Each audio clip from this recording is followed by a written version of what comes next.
It's flown off. I got a satisfactory nod there from Jean-Andre for my impression of the call.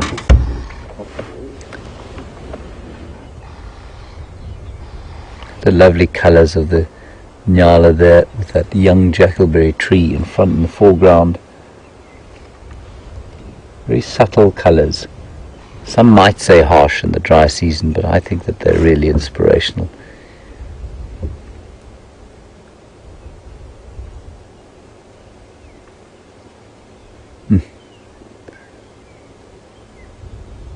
Peaceful atmosphere. The breeze is definitely still blowing quite strongly. It's quite chilly and it's making lovely rustling noise in the semi-deciduous jackalberry above us.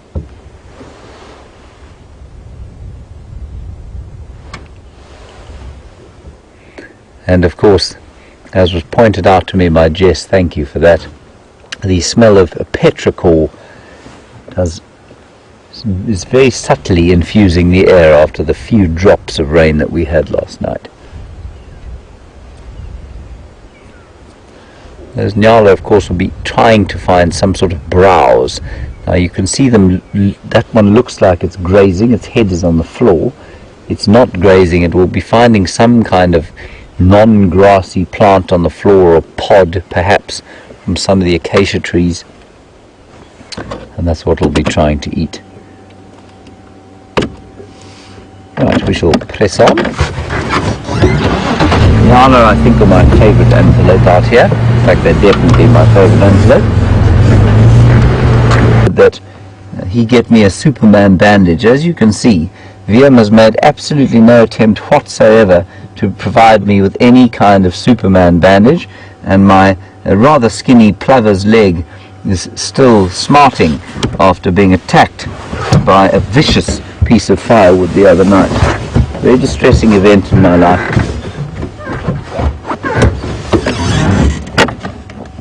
There's always a question, some common questions and themes that come through when we talk about animals. The first is parenting, and whether fathers are good fathers or not, because of course in human society one of the big things that we, or values, or hugest attributes that we give to men is that they should be good fathers. I haven't expressed that well.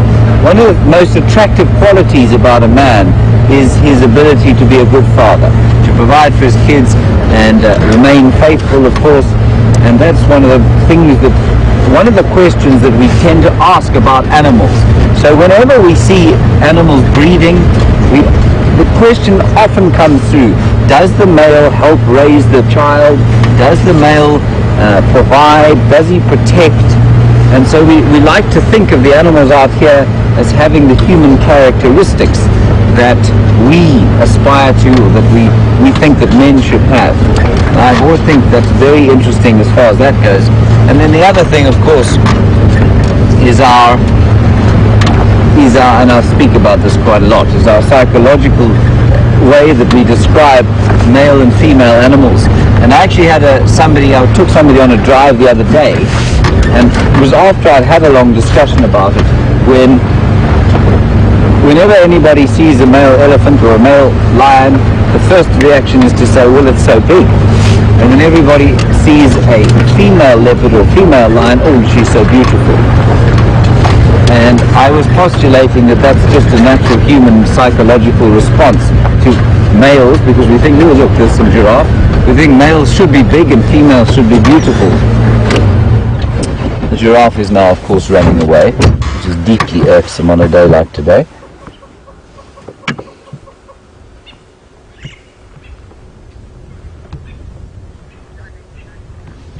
Beautiful giraffe.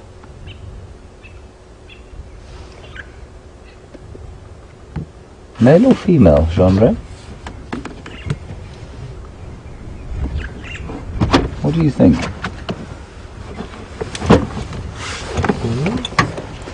It is a female, but she's got very widely spaced horns, which is unusual for a lady giraffe. No, not a female, Jean-Andre. you know how you can tell? The most obvious way to tell, of course, is just to look between the back legs. That is a young bull giraffe. And the reason that Jandre and I thought she might be a female was that the horns are not the normal thick, bald horns of a female. So that's a young bull.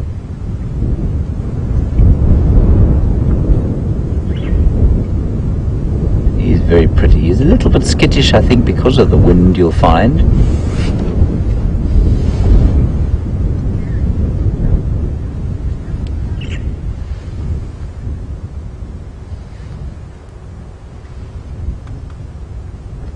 Jerry, your question about giraffe is, we saw a giraffe the other day with seemed to be a broken ankle, and you want to know if we've had any update on it. We haven't, Jerry.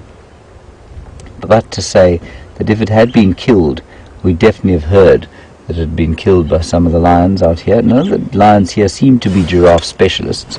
They mainly, if they go for big prey, are taking buffalo. That's not to say it won't happen. But Jerry, what's interesting is that Brent said it was incredible to watch how that giraffe had adapted basically to living with a broken foot. Totally useless, but it managed to even adapt to the point that that leg can now take a bit of weight. So it really is incredible how the animals out here survive what you and I would consider tremendous trauma, and we would not be able to survive without medical attention. It is astonishing what animals are able to do. That giraffe is now hiding from us, which I find unfair of it. We're going to try and get a better view a bit further on.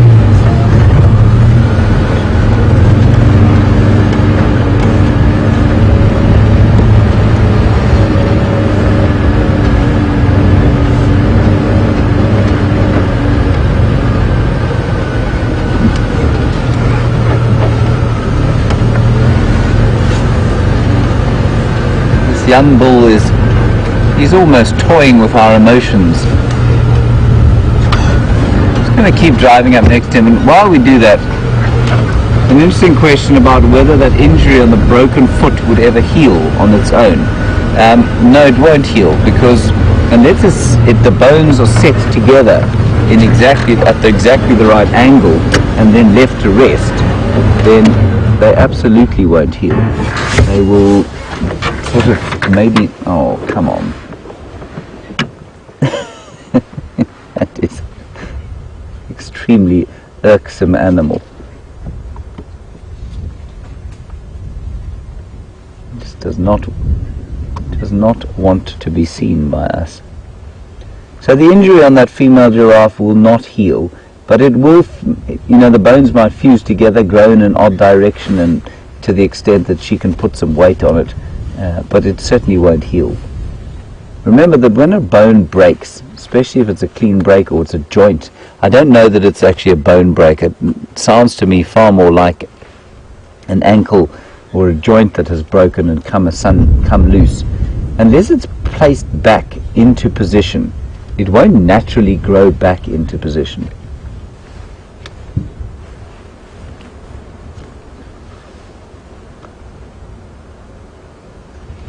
So I'm afraid that's it for this giraffe. Let's perhaps try and find another more confiding fellow around the corner. Young bull, and I think probably just feeling a little bit insecure because of the wind.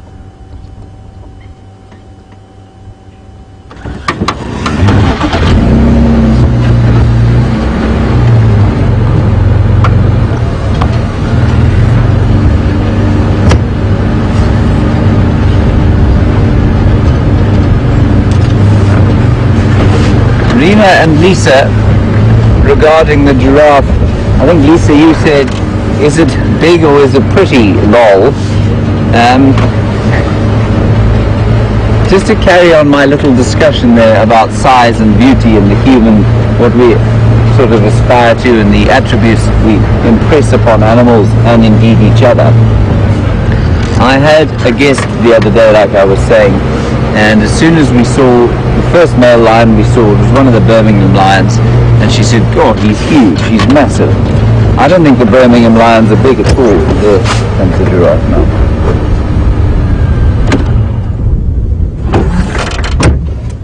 probably going to go the other way again. Sorry, Jean-Andre. There we go. I don't think those Birmingham lions are particularly big. I think they're not small, but they're not enormous. And the immediate impression was, oh, so big. And this giraffe is definitely not very big. It's a small one. And Rena, you wanted an eyelash shot, and I'm sorry we couldn't get that. This one's just not being particularly confiding.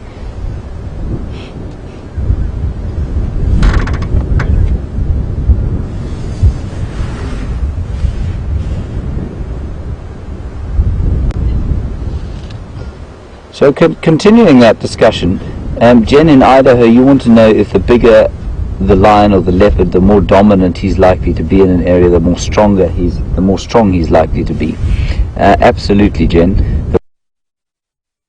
The bigger the animal is out here, it tends to be a very simple kind of descriptor or variable in status and dominance. The bigger you are, the stronger you are, certainly in lion kingdoms or in lion prides and in hierarchies of leopard. Yes, the bigger you are, the stronger you are, so the more dominant you're going to be. That's not why we talk about it though. We talk about it though, I think, because we have well, maybe something to do with it. We talk about it like that because I think it comes from somewhere deep in our human psychology. We come from largely patriarchal societies where the qualities of men are, the size of men is important to our legends. So you very seldom hear legends about little people, other than the hobbits, of course.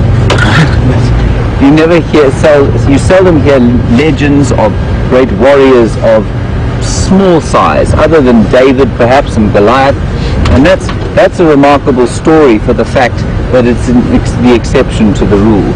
And lots of fairy tales and legends of stories of men as warriors, big brave warriors, and they're spoken about in terms of their size and their strength and their physical prowess. And in fact, the little ones, the little smaller clever ones, are often seen as the kind of villains in many stories. And I think that comes from deep within our psyches. And so when we look at the animals out here, I mean, let me tell you, this is an interesting fact, that so it extends into our lives now. Malcolm Gladwell wrote a wonderful book called Outliers, and he quoted some research. It wasn't his own research, but the taller you are as an American chief executive, the more you're likely to earn. So, and they've actually quantified it. I think it's about $800 on your salary, $800 a month or a year, I'm not sure which. For every inch on your height as an American chief executive, you earn an extra $800. Now, of course, height is absolutely no predictor of intelligence or business acumen, but because of the human psyche and the way we kind of look to large people as leaders, large people tend to have a more domineering aura about them. That tends to be what happens, and I think we transfer that sort of psyche into the wild. So when we look at a large animal or a male animal that we think, wow, that's an impressive animal, our immediate reaction is to say, well, that's a big male. And if it's an impressive female, we say, wow, that's a beautiful female. So that's, I think, why we do it, and it is very interesting. And it's also why we are particularly impressed by, say, a leopard like Mvula. Mvula is a male leopard in this area. He's not very big. He's not tiny, but he's not a massive animal. And he's managed for any leopard to make it to adulthood is particularly difficult. But for a less than very large male leopard to take a territory and be as successful as he has is extremely unusual to me. So that's why for me, I think he's a fascinating case of a very interesting leopard who's managed to kind of overcome the odds, if you like.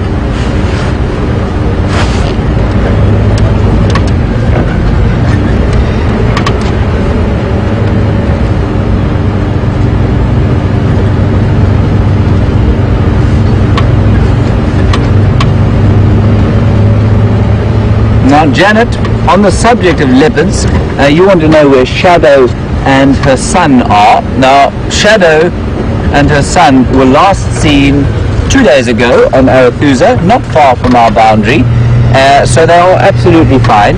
And Janet, you say you've forgotten Sindila's new name. Sindila is now named Madiba, and he was so named by Sean and I think Rivos, who is Sean's tracker, and they found Sindila as a cub, and so they got to name him once he got to a certain age. I think the age is just over a year old, and they named him Madiba. Now Madiba, in case you didn't know, was the praise name, or the clan praise name, for South Africa's, possibly Africa's greatest son, Nelson Rolihlahla Mandela, our first president. And so Sindila is named after Mandela's clan praise name, Madiba. And his father is Tingana. Now Tingana is a bit larger than Mbula. He's also not the biggest leopard in the world, but he's a good size. And so Sindila will probably assume that size. Shadow is a pretty average size female, so I think Sindila will be a pretty average size male. He's a magnificent animal, little Sindila. I really enjoy spending time with him. I've felt a real sense of privilege having spent so much time with him over the last month or so.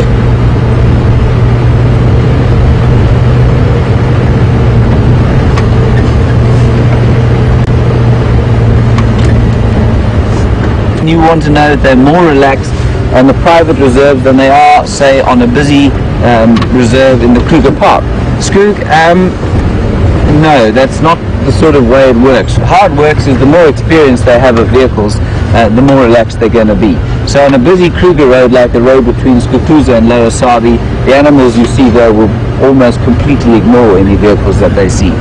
Animals in new areas, so in a more wilderness area like the very northern parts of the Kruger Park, or into the Mozambican section of the Greater Limpopo Transfrontier Park, they will tend to be a lot more skittish because they don't have experience of vehicles. So it's simply their experience of vehicles and humans that make them relaxed or unrelaxed around us. So in a hunting concession, for example, where animals have been hounded by people trying to shoot them, they will be extremely skittish of vehicles and people on foot. And so, yeah, it's just a question of their experience with vehicles and people that makes them either skittish or relaxed around us. There will always be a certain boundary beyond which you won't be able to come. So animals will maintain a sense of wildness around here. No matter how long, no matter how much time we spend out here, the lions, there is a boundary beyond which they will get up and move away from the vehicle. They will eventually start to feel threatened. And so, yeah, there's a boundary you can't cross, but absolutely, the more time they spend around us, the more relaxed they will get. And that's on foot and in a vehicle. It seems to make a difference.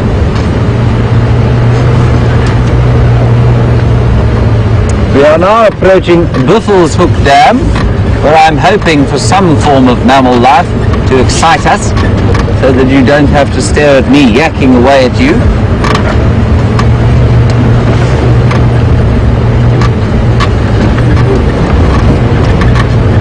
Andre's first visit to Buffelshoek Dam was very productive. We saw Mvula, about whom we were just talking. Jean actually spotted him. Well done, Jean. I missed him completely.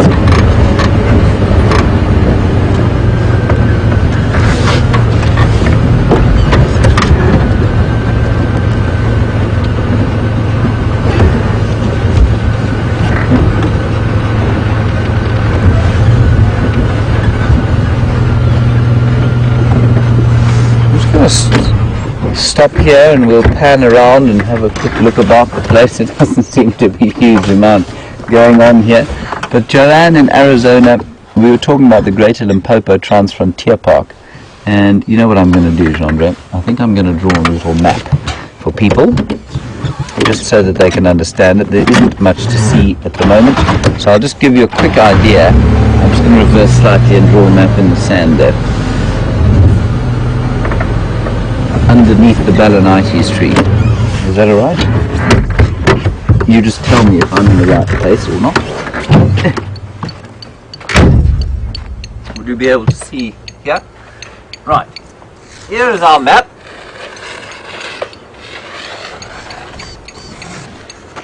Don't fill my bottom, Jean-Andre. Okay, this is a map. And Janet, I will explain this to you as carefully as I can. Right, so the Kruger National Park looks like a boot. This is north, by the way. The Kruger National Park looks like a boot like this.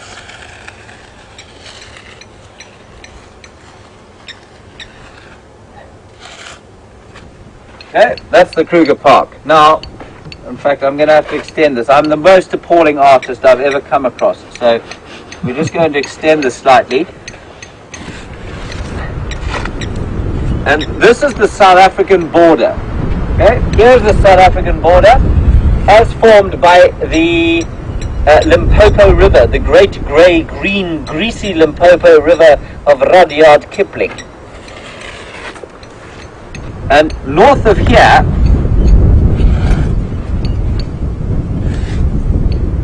is Zimbabwe. Zimbabwe is in here, and Mozambique is over here.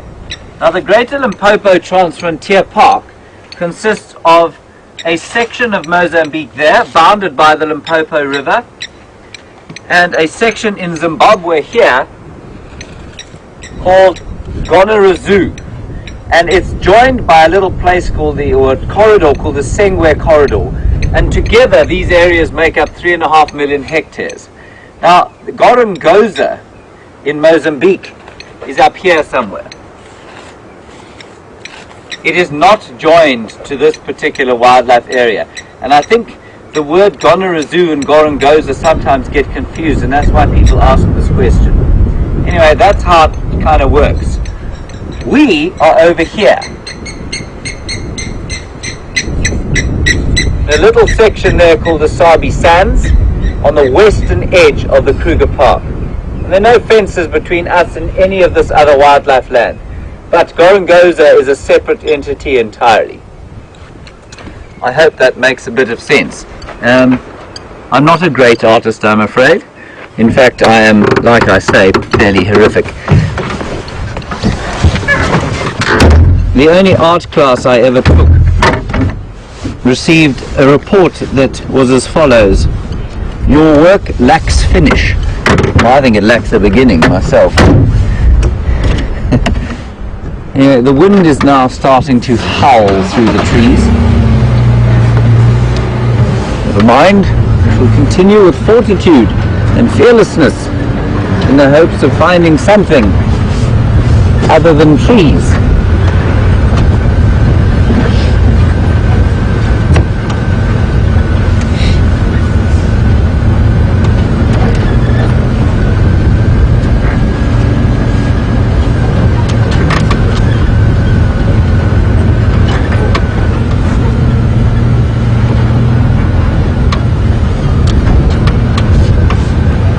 Vicky, you say you can just Google a map. Well, I can't just Google a map out here. I like drawing maps, seeing them. But absolutely, if you know where Gorongosa is, the best thing to do is to Google it, I suppose.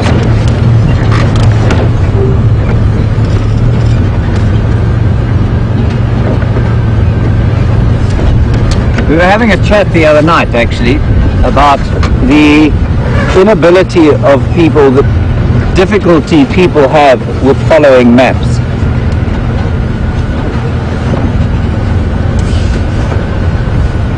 And we can chat about that a bit later, but the good news is that the Men's Health cover model, Scott Dyson, is back online, and let's head across to him and we'll see what he's found. He can tell you about the hyenas. I don't think that he's still with them. I think he's had to come away from that area, but he'll tell you about them, and I'll see you a little bit later.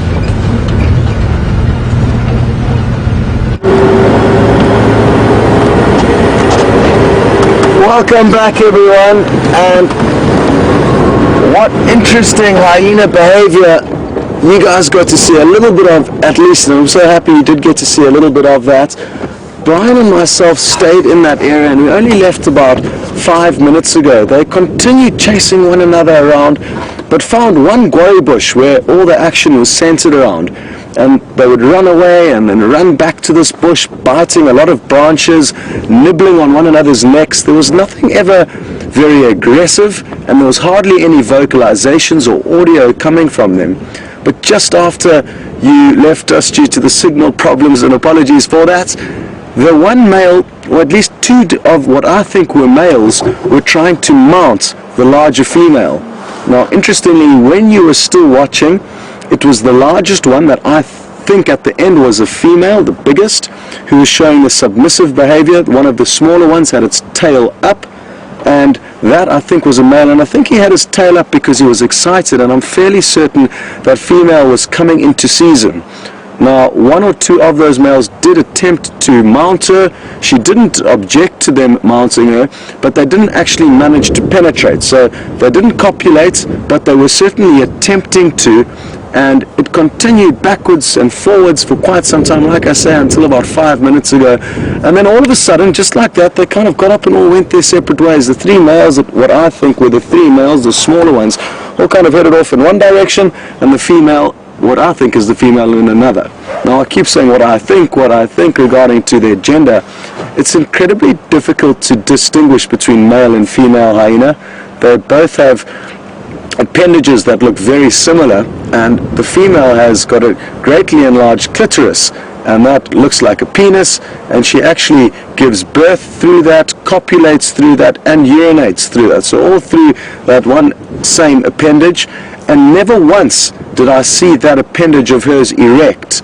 And what makes me confident in that she was coming into season or receptive to mating is that that clitoris is actually inverted when they need to mate, and that allows the male to then mate with them.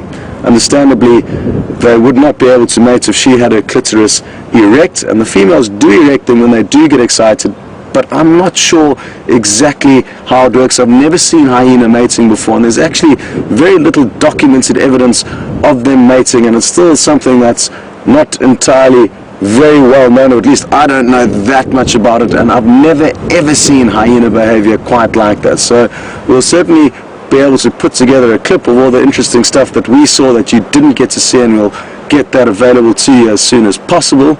But that's the beauty of spending day in and day out here. After many, many years of guiding, this is the first time that I've ever seen anything quite like it. So good stuff, and we'll be certainly doing some more research into what exactly could have been happening there, and we'll have some more info on that for you as soon as possible. Initially, like I say, when I saw them all running down the road towards us, I thought it was wild dogs coming, and then got my binoculars out, realized it was hyena, and then that's when you joined us. So some bizarre behavior, and always good to see something different. I hope you've been having a good time with James. It's a tough morning out here, cold and windy, and not too many animals about, it appears. Aubrey has continued trying to track this Nkuhuma pride of lions, and it sounds like they could still be somewhere on the property. So we are now slowly making our way into that area where they could be. So they're going to continue trying to give Aubrey a hand. There's a chance they may cross into Arathusa. There's a chance they may stay on Djuma. Either way, still very good prospects trying to find these animals.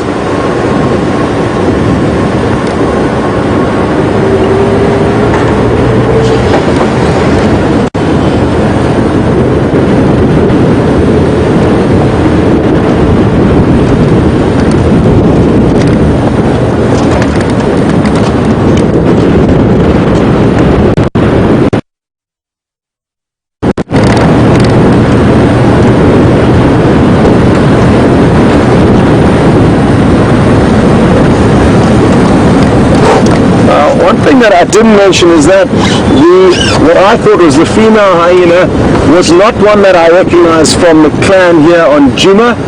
She had no notches on her ears. She was in very good condition. She looked like, to me, a young female that was fairly flawless, whereas a lot of the females within the clan that we view, all three of them actually, there's three mothers that I've seen, or that we've all seen at our clan, are all quite scarred and battered.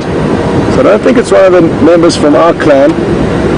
And on that topic of the different females, there's a hierarchy. So there's an alpha, beta, and I don't know what the official term is for the third one, but there's three different females that have all got different hierarchy within our clan, and all three of them will mates. And the question that's just come through from Jeff is that whether or not only the alpha female will mate, and no, not necessarily. Not necessarily. In our case, with the clan here, three different females have all given birth to cubs.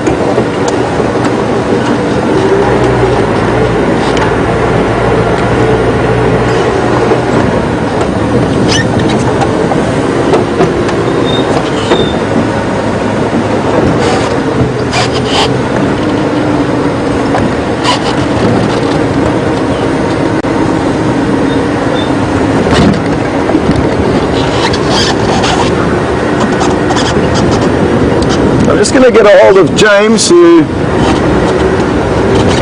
we need to make plans with so we can coordinate how exactly we're going to try and plan the rest of the sunrise safari. I just want to let him know where we are and what we intend on doing, and then he can make his own plans accordingly.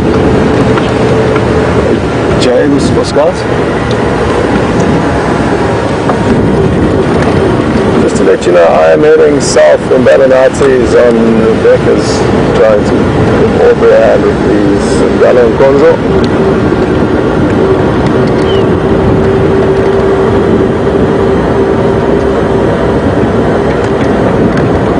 James is quite far away from this action of the tracking of the Nkahuma prize in the northeastern corner of Djuma, but not too far away. I mean, he can get here if he wants to, but we'll leave that decision up to him, and we'll slowly make our way down this road. I just want to make sure we don't miss any more vital signs or tracks on the road. And according to Aubrey, basically the last tracks that he had, he did a little walk on foot. The tracks were somewhere off to our right and continuing south. So we're heading directly south now, and the lion tracks were heading in the same direction off to our right. On a cool, windy day like this, they could very well still be on the move, and we could be tracking lions that are moving, which obviously makes it a little bit more difficult because it means you need to eventually catch up to them.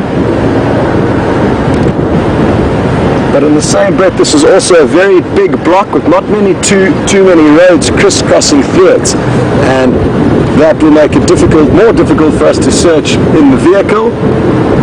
So a little bit later, maybe we will also have to jump off and go for a walk through this area. You can cover ground more effectively on foot through this thick bush than when driving in a vehicle. But I think it's going to be worth continuing down this road just to make sure they haven't crossed over. They've been zigzagging quite a bit this morning.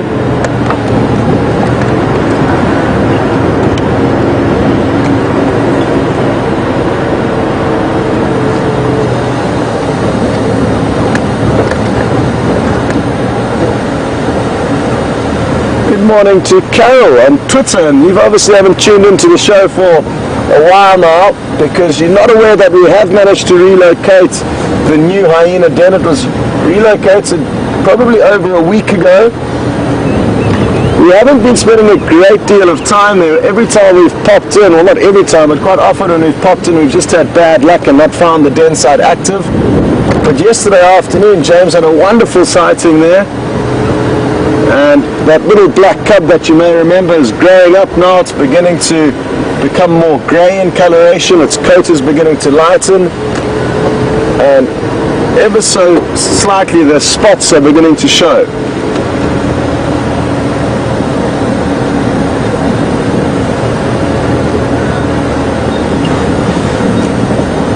And that was Stefan who found the den site for us. We got very lucky there. It's in quite a tricky area as well. It's not as easy to access as the other ones, and it's a lot of very thick vegetation around it.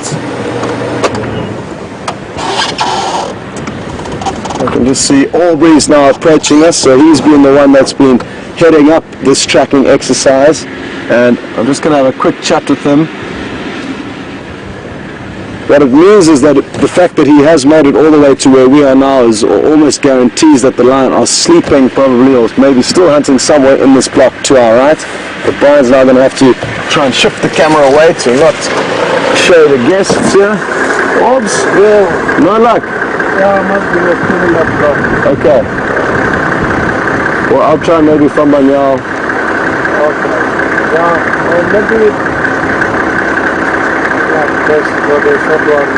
Okay, yeah, I'll just jigga. Okay, good idea. I'll do that. Good luck, everyone.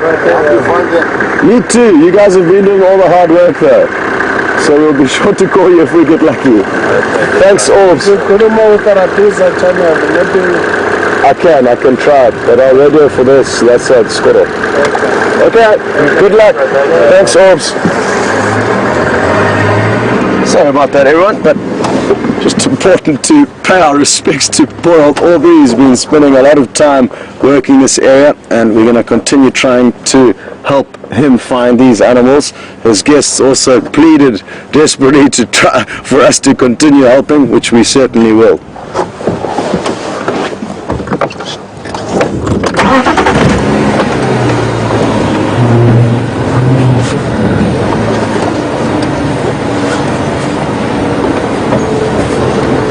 Okay, well,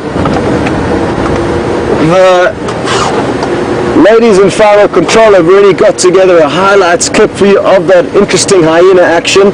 So we're going to play that. It's not something we do very often. It's only when there's really exciting stuff. So this isn't normal, and I hope you enjoy the highlights clip. I wish I was watching it too. And we're going to send you to James there afterwards, who's found you another herd of animals that is certainly going to be a good way to spend some time while we continue looking for these lions. What is going on here?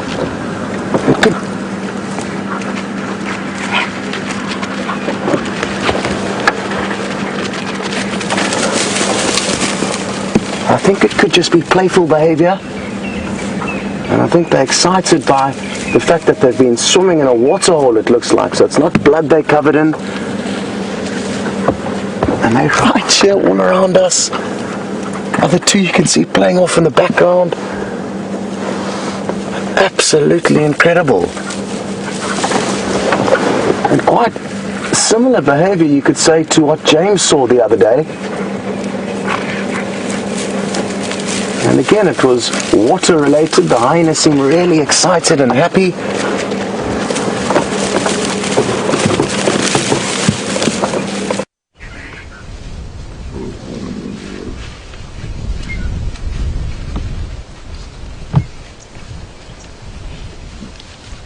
Look at that, for a windy, supposedly spring day. But we are not only looking at a blowing tree. I hope you enjoyed those hyenas. We are now with a beautifully large herd of buffalo, and they're not very common in Djuma. You know, they seem to come in from Manuleti in the very far north, and sometimes from the very far south, and Scott had one yesterday. But this is a lovely herd, a breeding herd of buffalo. So here you will find the prime bulls.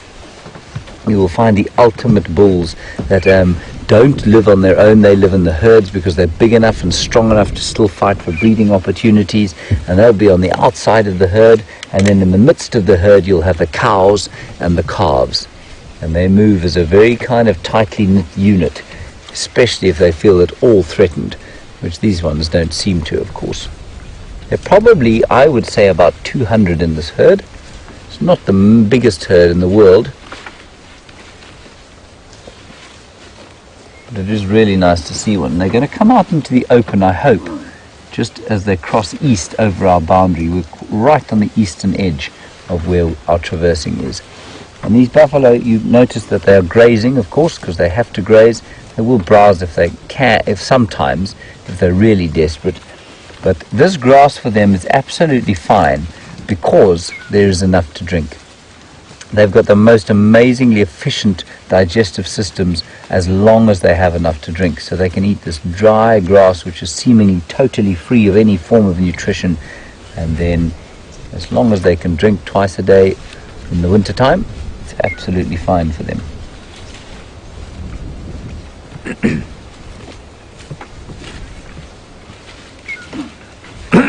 Excuse me. It's not a buffalo, it's me.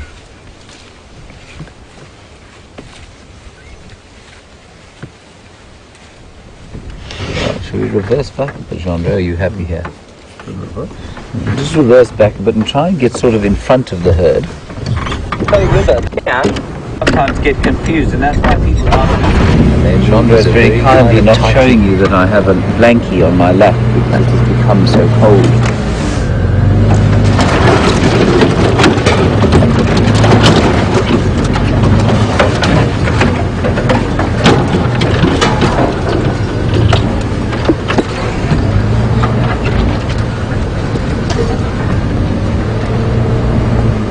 I'm sure it's one of this herd's number that was taken out 2 days ago by the Nkahuma tribe and then stolen by the Birmingham Mail.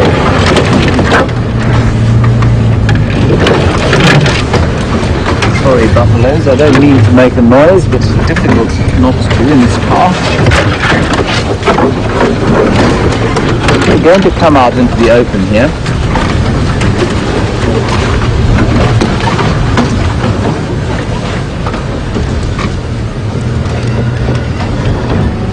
Good to you?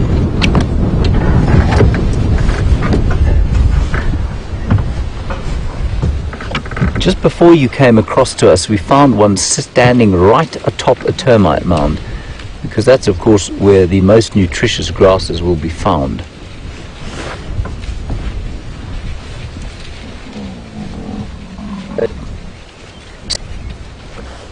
Now, Lynn has made the comment, and it's a good one. Buffalo equals lions. Yes, it does, Lynn.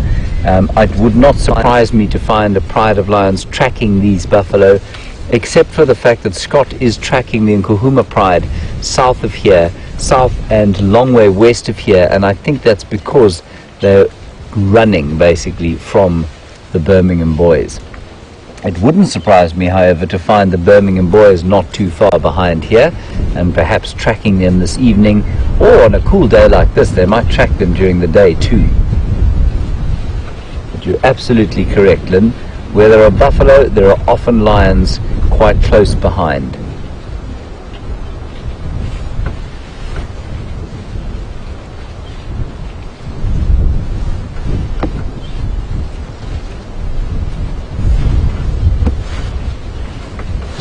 Alright, we're just going to go and see if we can't get around the front of them. Oops,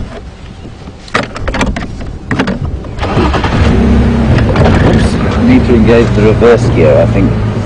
Sorry about that.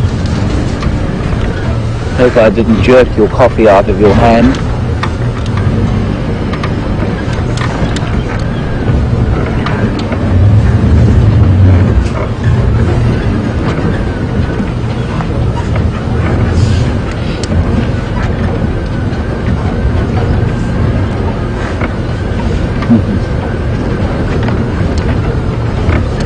As we all know, young Junior from the Nkahuma pride, 3.5 years of strapping sub-adult male lionhood, is around on his own somewhere. Maybe he's with the Nkahumas, who knows. But as John says, there's a buffalo lunch waiting here for him. I'm just going to try and gently sneak, not quite onto this termite mound, but certainly next to it.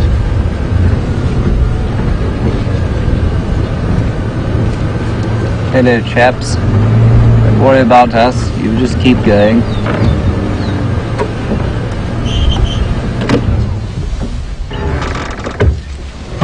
Very awkward to try and level.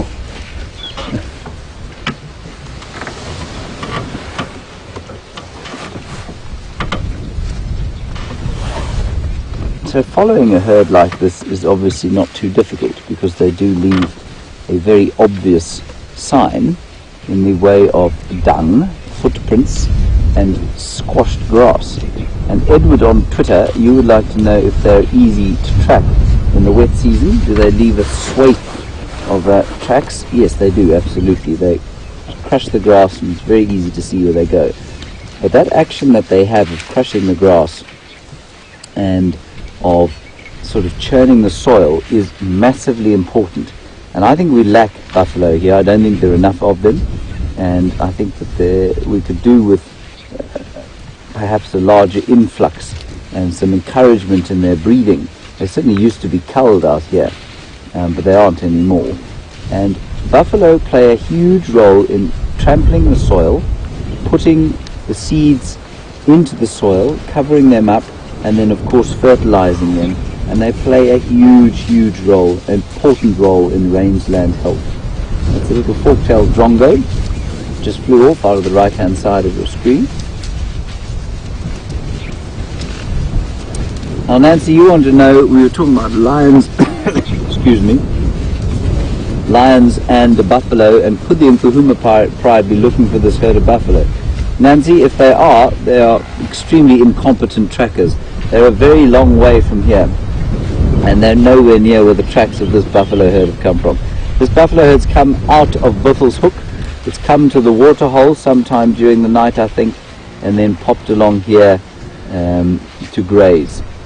I don't think the Nkuhuma pride is anywhere, well, I know it's nowhere near this, and I definitely don't think that they're trying to track it.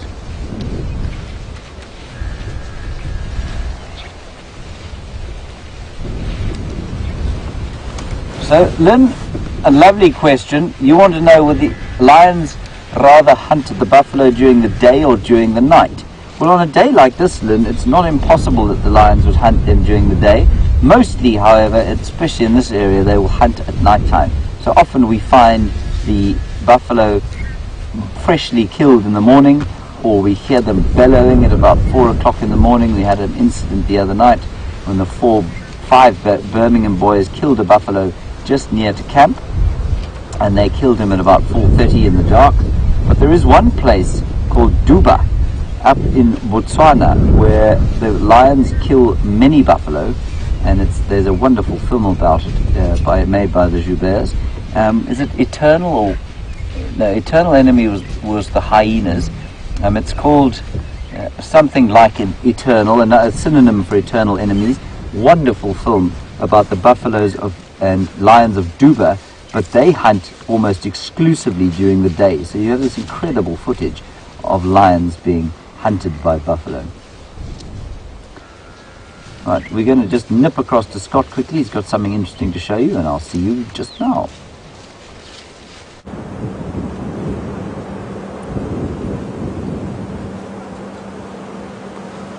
Well, from a large indomitability of buffalo to a very small and old and weak steenbuck. I'm not too sure exactly what's wrong with him. He doesn't seem in good shape, although maybe it's just the cold weather that's causing him to not be too concerned by our presence. We're just a few meters from him. Brian managed to spot him in this thick clump of bush, and his coat certainly indicates that it's not in good condition at all, and that's not surprising to see at this time of year. A lot of the older animals will really start showing signs of weakness. There's not much food around for all the herbivores. Having said that though, you can see he is still feeding, so that's a good sign. But you can see his coat there is looking not very healthy at all, and that's a good indicator of his condition. He also just doesn't seem too lively or strong.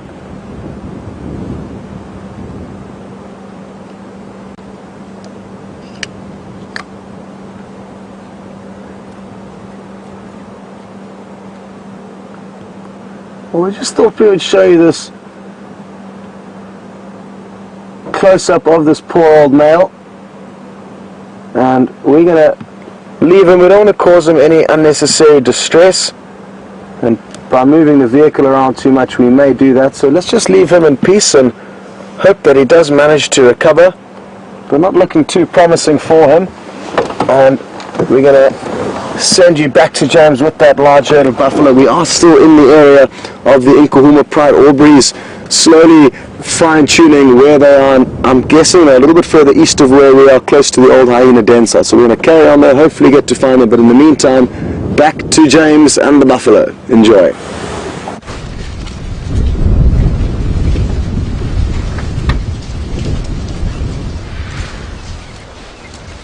Hello everybody. What's interesting now, welcome back here. I believe that you've come from the tiny little Steenbok, who doesn't seem to be in great shape, to this really healthy, lovely herd of buffalo. And what's interesting is that we have now turned, they've kind of changed direction. They're heading north now rather than east. And the wind is coming from the southeast behind us. And because of that, you can now see some of them looking up and trying to smell us. They've picked up our human scent. That is a natural sort of threat to them. And so they're not that comfortable with us getting too much closer than we are now. Lifting their heads to the wind to try and smell whether we're actually a threat or not. And now that would almost indicate that their eyes aren't very good, but their eyes are actually excellent.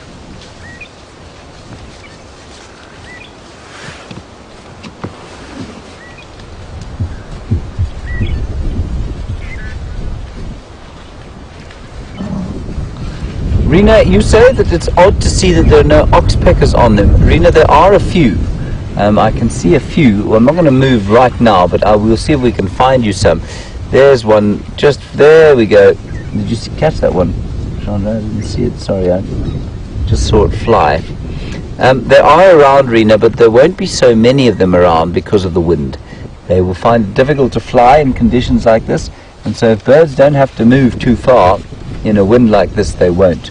But you can hear them too. I'm just going to be very quiet and you'll see if you can hear them going pss, pss, pss, pss, pss, pss, pss, pss.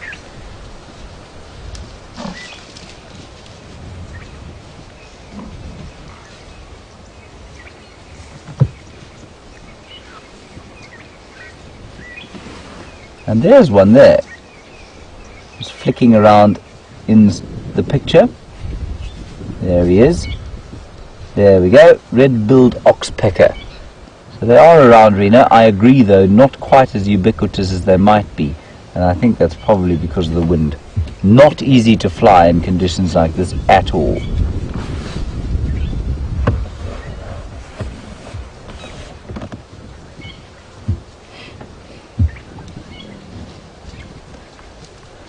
Now, a very nice question from Skoog about hybridization, and do the red and yellow-billed oxpeckers breed with each other? Skoog, they don't, as far as I know. As far as I know, they belong to a totally different genus, I think. Let me just check for that quickly.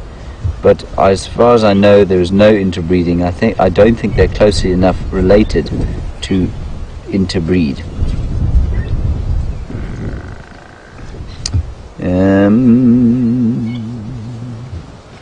I'm just looking in my field guide. Buphagus africanus is the yellow-billed oxpecker, and the red-billed note is the same genus as Buphagus erythrorhynchus. And they won't breed. No, they don't. They definitely don't interbreed. Some animals of the same genus left in the same area will sometimes interbreed, and I mean an obvious example of that is the strange phenomenon of the zonkey, a donkey and a zebra breeding together. Doesn't happen very often, and they don't produce what we call viable offspring. They're like a mule, basically, which is a donkey and a horse combined. And by not viable, I mean that they're sterile, they can't breed. It does happen sometimes in nature, but not very commonly. And the animals have to be very closely related for that to be possible.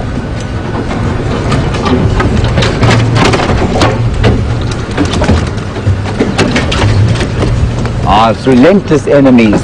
Thank you, Blair, for that. Relentless Enemies is the film about the buffalo and the lions of Djuma Plains in Botswana. It's an astonishing film. It's really brilliant. If you haven't seen it, you should. Sorry, we are making them a little bit nervous. We're just going to keep going though with them. I love watching a herd of buffalo. There's always something going on.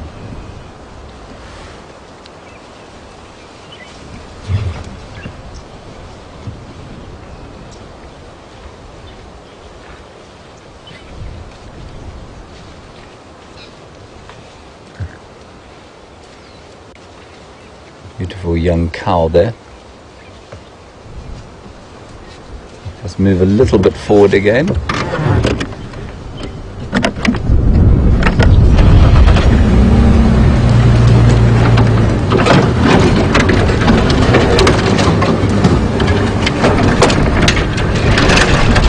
chatted a lot about Junior over the last couple of hours.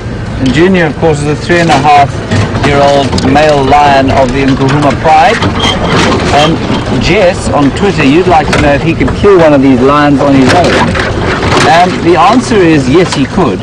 Not probably a big adult bull. He could certainly take a calf on his own, and maybe even a cow. Watch out there, Jean-Andre. Sorry about that. Watch your heads, everybody. I'm just going to try and get around the side here a little bit. So Jess, he could definitely, I think he'd probably pick something easier than a buffalo to try and kill on his own. Because they do live in a herd, they're very protective of each other.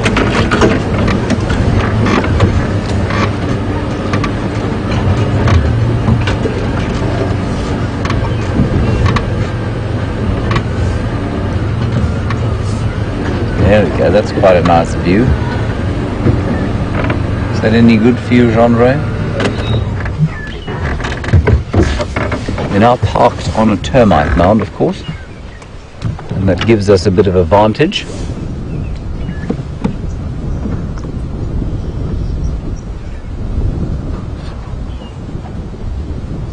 Oh, this is wonderful news. Scott has something for you. Let us head across to him and let us dally no longer with these buffalo. I will see you just now.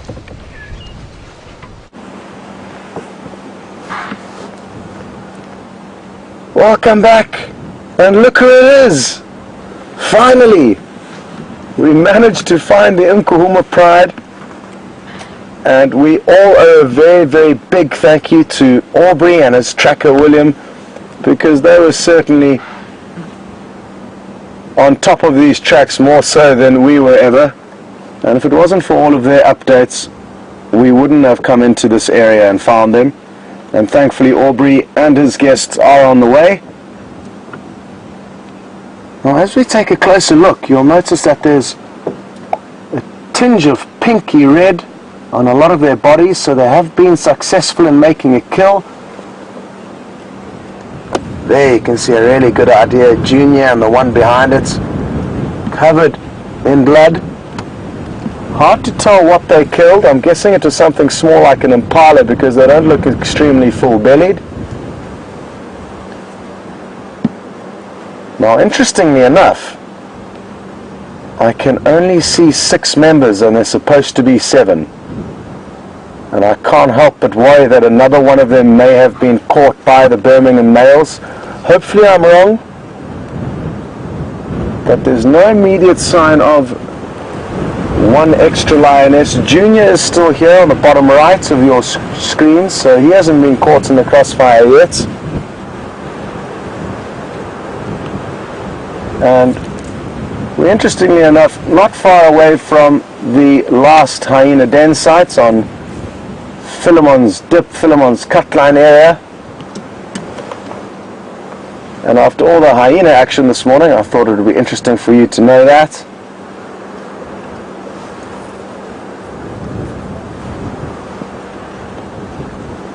Quite some way from where James is with that large herd of buffalo at the moment.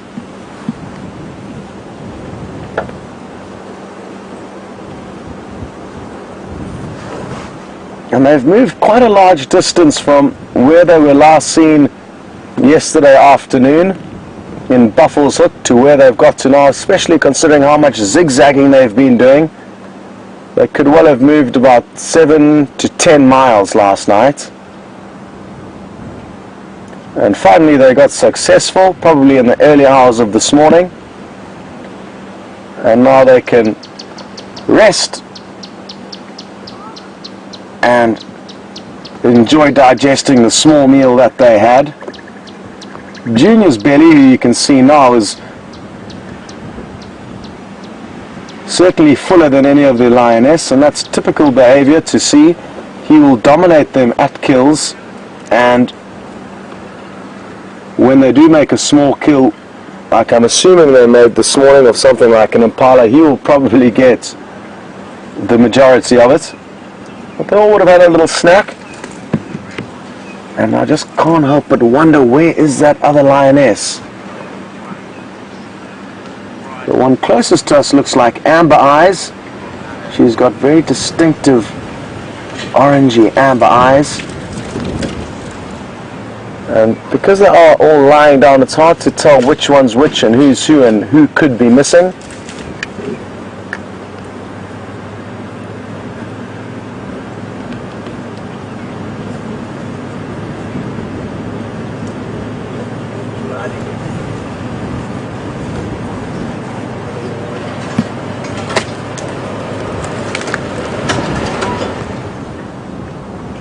Wow, it's still pink, bloody.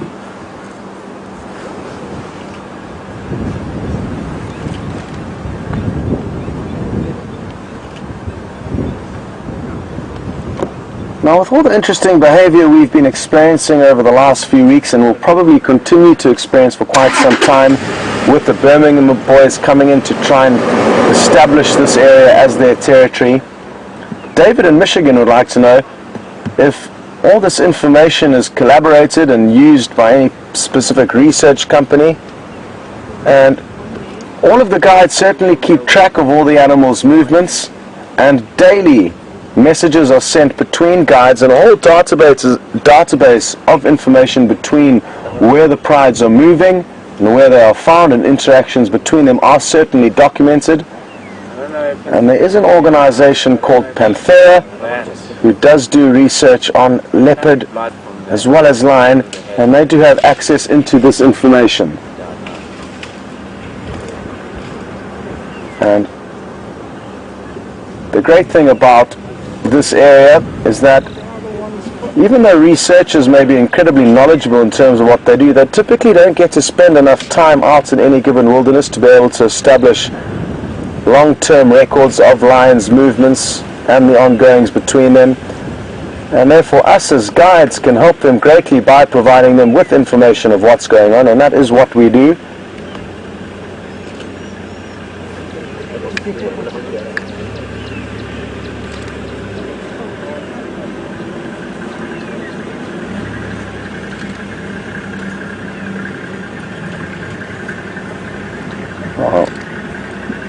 Safari asks an interesting question, also on the topic of interactions between lion, and she would like to know if there's any chance that the Inkuhuma pride of what is usually 7, now we can see 6, would be able to take on one of the Birmingham males. And depending on which Birmingham male, I think that may have a difference, but what I can assure you is that one of them, one lone Birmingham, did manage to chase all 7 of these lion off a buffalo kill very recently, I think 2 days ago, on Buffalo's Hook.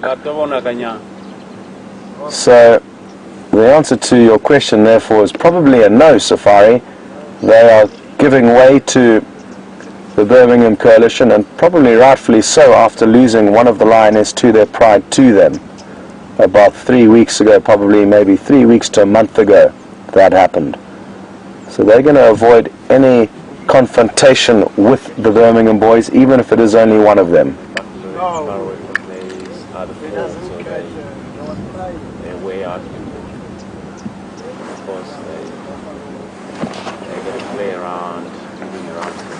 Marina's noticed a wound on one of the lions. I'm told the one at the back, so I'm guessing the back right.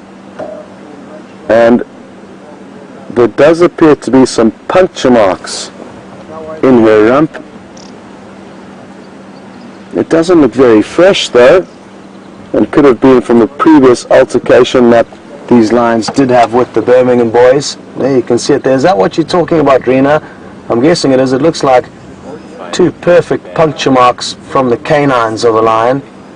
The one's more visible on the left and the one on the right's slightly less visible, but it looks to match perfectly with the gap between the canines of a male lion, and it's often the rump that is attacked, and they will try and break the spine of their enemies by biting on that back portion just above the tail.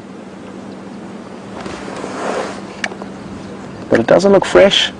It certainly does look like an old wound.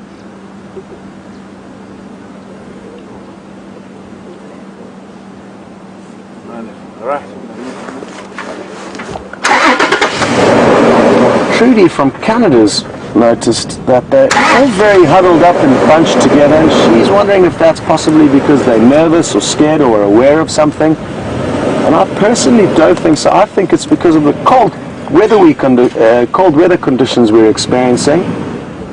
So that is what I would attribute their positioning to, the cold weather.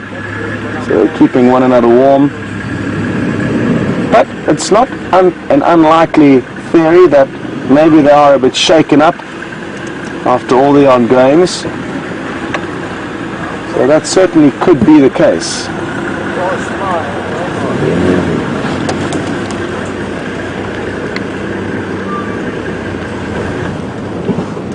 What I want to do is just reposition ever so slightly so that Aubrey can get his guests a good view, seeing as if it wasn't for him we wouldn't be here now.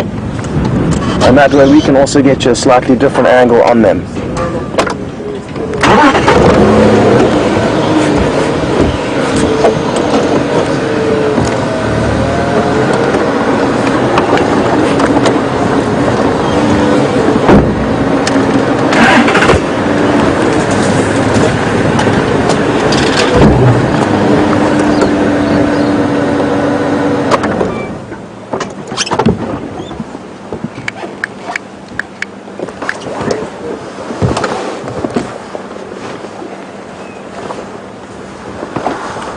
Look at that little pose.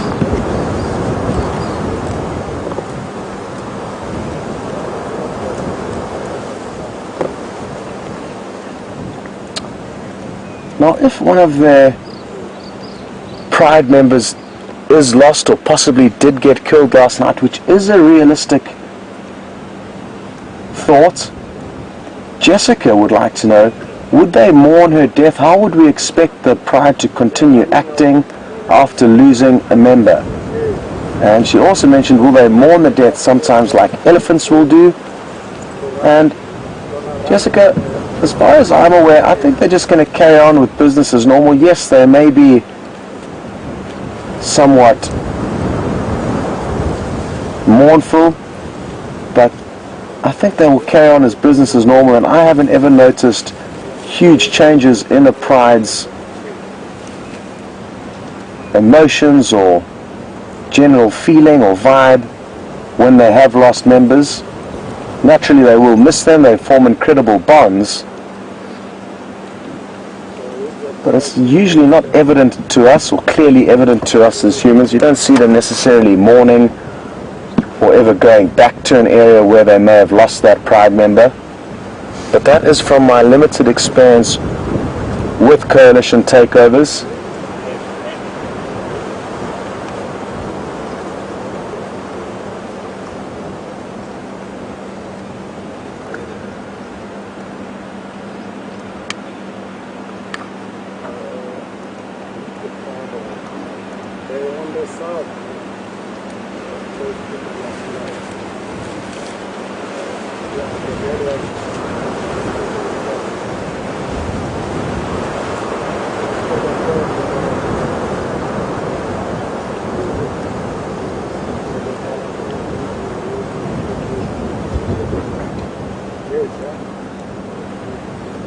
Now, some of you have picked up on all of this blood and are querying my speculation as to them having made a kill and are wondering if it's possibly from a fight.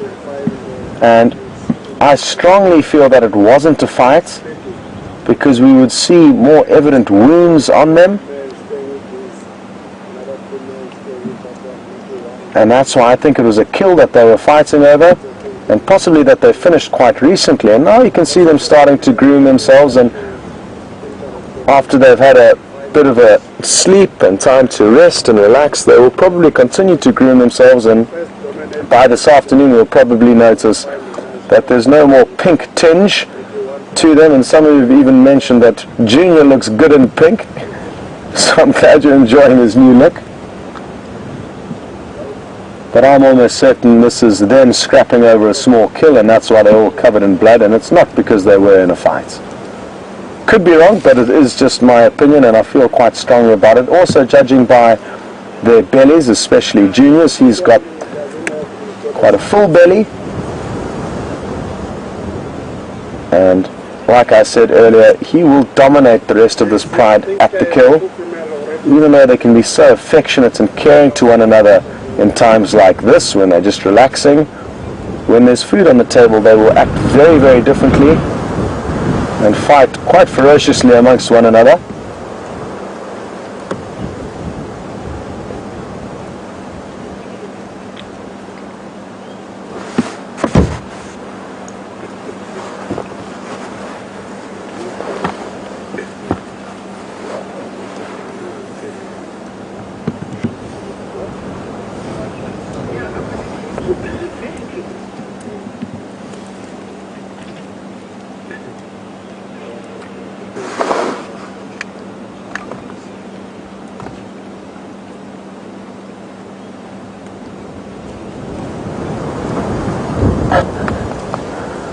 Kathleen on Twitter's just mentioned she's wondering if the lions actually fed on the kill or used it as some form of body wash and bathed themselves in it, and it certainly appears like that. And wouldn't it have been wonderful to see them fighting over the kill? It's something that we haven't been able to show you, the Nkuhuma pride catching a smaller kill. It really is fascinating to watch the pride compete with one another. The growls and rumbles and snarls can be very, very intense, and there's often also paws swatting one another, flying through the air as they try and jostle for the best points of the carcass. An animal like an impala would have probably been ripped into different portions, and you'll have lions scattering in every direction, each with their own little portion of the kill. And those of the pride who don't get any portions will then naturally run after one member that has got a leg or a shoulder, and I'm guessing that's what would have happened this morning.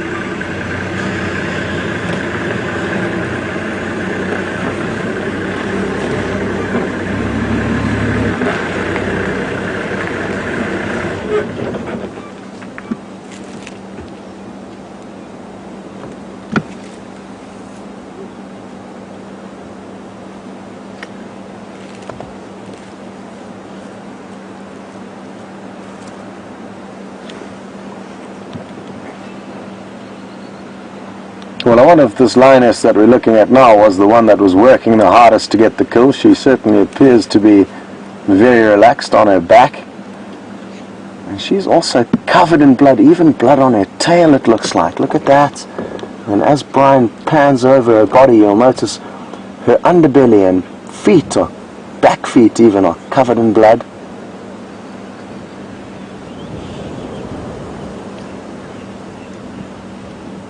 She certainly does look very comfortable for now there.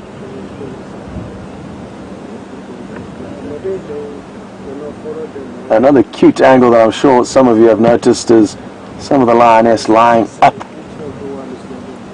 on the top of the screen. There's a few bushes obstructing their view, sadly, but they really are snuggling up with one another, and it looks like one of the older, bigger lioness that's snuggling up with one of the youngest lioness, who's probably around 2.5 years old.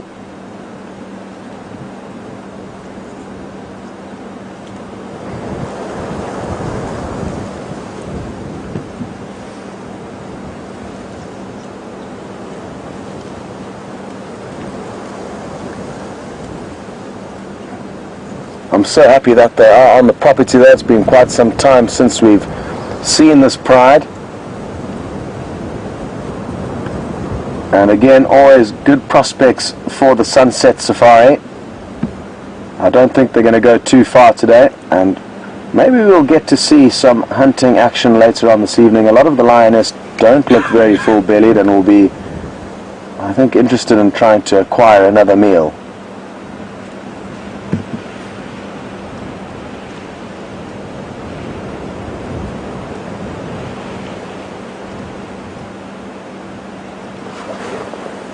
So we've just got a question through from the Matimba male lions on Twitter. I'm guessing it's not the real Matimba males that we see here, but they are interested to know if a lioness within this pride did come into season, would they seek out the Birmingham boys or the Matimba males?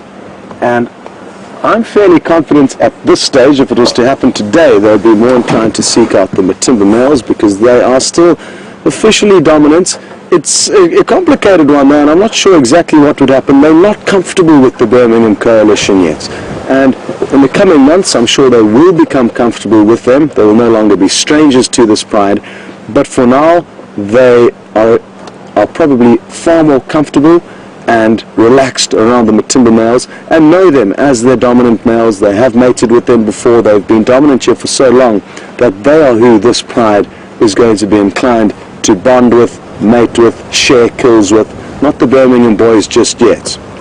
Although during all this turmoil anything could happen, and you may find a lioness will separate herself from the pride, therefore taking them out of danger. And if one lioness presented herself to the Matimba males, especially if she was in season, I think that there is a chance that maybe they would be receptive to her and not aggressive towards her. Although if she was to arrive with the whole pride, with Junior tagging along, naturally the Birmingham coalition would be a lot more on the defensive and then could probably attack. So maybe they could, maybe she would, maybe they know that this new coalition is coming in and is going to be dominant, and therefore it would make more sense for them to mate with this up-and-coming coalition rather than the one excuse me, that's on its way out.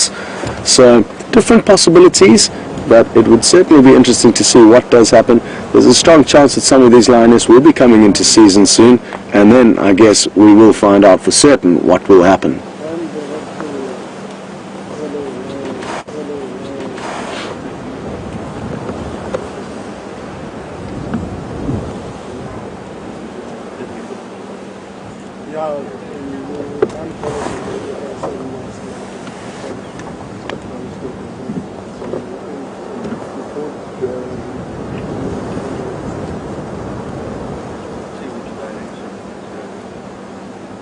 No, I think then they're going to do the things like this.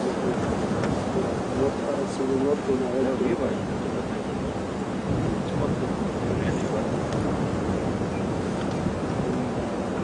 I think then, no.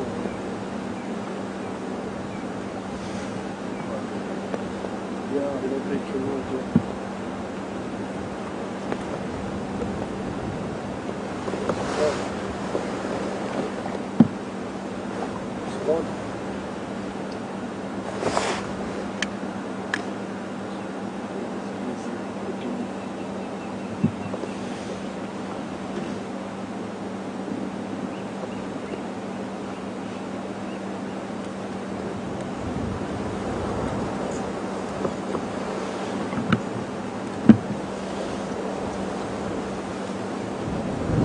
Well folks, I've got some great news, and that is that James has found a wonderful, wonderful surprise to finish off the safari.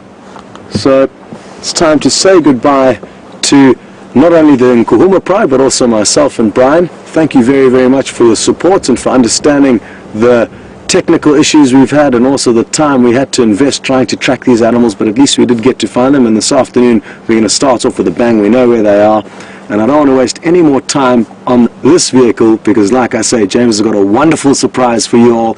Enjoy it, and be sure to tune in to the Sunset Safari. We'll see you all next time.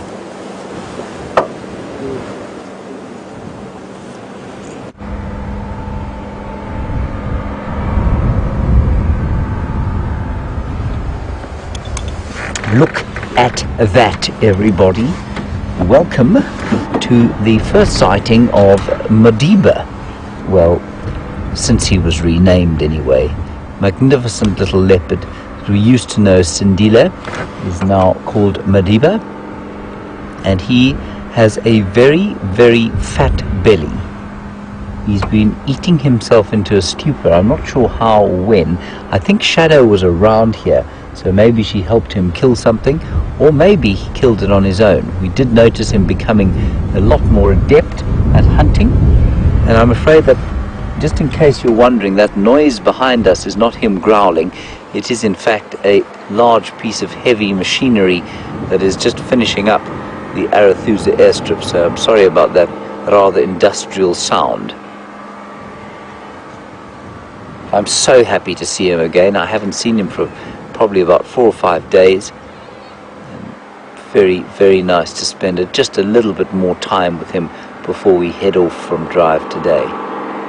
So it's turned out to be actually a rather productive drive given the conditions. Scott worked with Aubrey magnificently to find those lions and eventually got them. The Arathusa guys had little Madiba here, and of course we had a buffalo, which was excellent.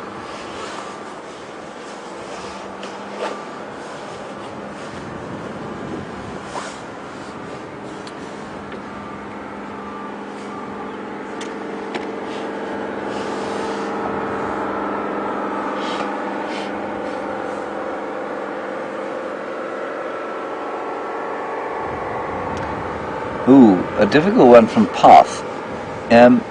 You want to know basically, is the population of lions and leopards going up or down, and has it increased over the years in the Kruger National Park? Path, I'd say that the leopard population is probably stable. I don't think it's moved. I think most of the territories are probably full, and cubs are healthy, and there's nothing that really seems to affect them in a deleterious manner. There's no hunting of them, of course. There are no diseases that affect leopards. Seems to affect them in a deleterious manner. There's no hunting of them, of course. There are no diseases that affect leopards particularly, and so I think that they are in a pretty stable state. Nobody seems to poach them too much out here. Yes, there's the odd poaching incident, but they're very good at avoiding poachers. Look at that wonderful cleaning himself like that. The lions, we think, are okay. There is possibly a decline, and that's probably because of bovine tuberculosis and FIV, feline AIDS, so that will definitely have an effect. They're not in a struggle though. How many leopards there are on the Kruger, I couldn't tell you. How many lions? I actually haven't checked the latest census data, but I think there may well be up to, let's say, I'm not even going to guess, Path. The 20,000 left in the world, I'm going to say probably up to 3,000 in the Kruger, but I might be wrong. I'll try and find out. But the latest Kruger census will probably be on the Sandparks website, so you can go and have a look there. Leopards, of course, are much more difficult to count because they're much more secretive, and in an area like this, of course, we get to see them very well because it's a private reserve. We can drive off road, we can track them on foot, so we do have a very good handle on what's going on with the leopards here.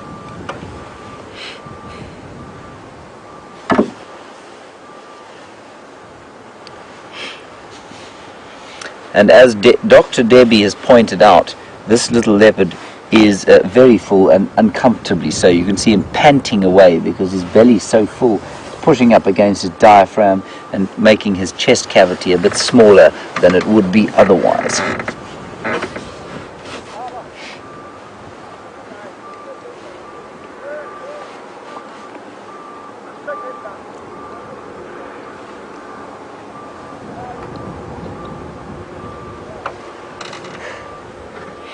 I just think it's such a privilege to have spent the amount of time that we have with little Sindile / Madiba. I'm really going to have to get my head around calling him anything other than Sindile. I like that name actually. I'm still not convinced of what its meaning is, but I did actually quite like it. Anyway, Madiba he is, aka Nelson, It has been a wonderful, wonderful drive, considering the conditions. Lions, buffaloes, and now this magnificent leopard. A big, big thank you to all of you from this morning. I mean, we spent 2 hours looking and not a great deal, but we had some wonderful discussions, and those discussions came entirely from topics that you had brought up, and it's really lovely to discuss them with you. We had some lovely in-depth chats about various things about human psyche and the wilderness, and I really like to combine the two, because I think the human psyche has developed from the wilderness over evolutionary time, and I think we are still so tremendously connected to it, and I think that's important to talk about. Thank you to Jean-Dre. Lovely to work with you again, Jean-Dre. It's been a long time, been far too long. Nice to have you back on board with us. Yes. And thanks of course to Scott and Brian, who did a tremendous tracking job with Aubrey. And in the final control, Louise on first day on Directorship 1. Well done, Louise, good job. Nice to have you in my ear, and Tara helping her, and of course Eugene, who has been running around and will now be having a well-deserved breakfast. We will see you later this afternoon. It may well, in fact, be the irascible and highly enthusiastic Brent Leo Smith and Jamie back on drive, but I'm not sure. We'll see a little later, and have a wonderful time wherever you have to be in the world. See you later.